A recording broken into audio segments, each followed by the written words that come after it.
తరంలోనే అరుదుగా ఉండే బంధం వీరిది.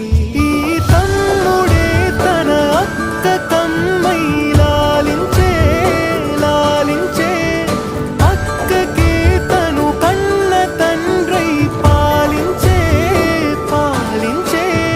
కాలమాగి చూసిన అనుబంధమే ఇదిలే, వయసు మీరిన పాసమే ఒక కావ్యమైనదిలే.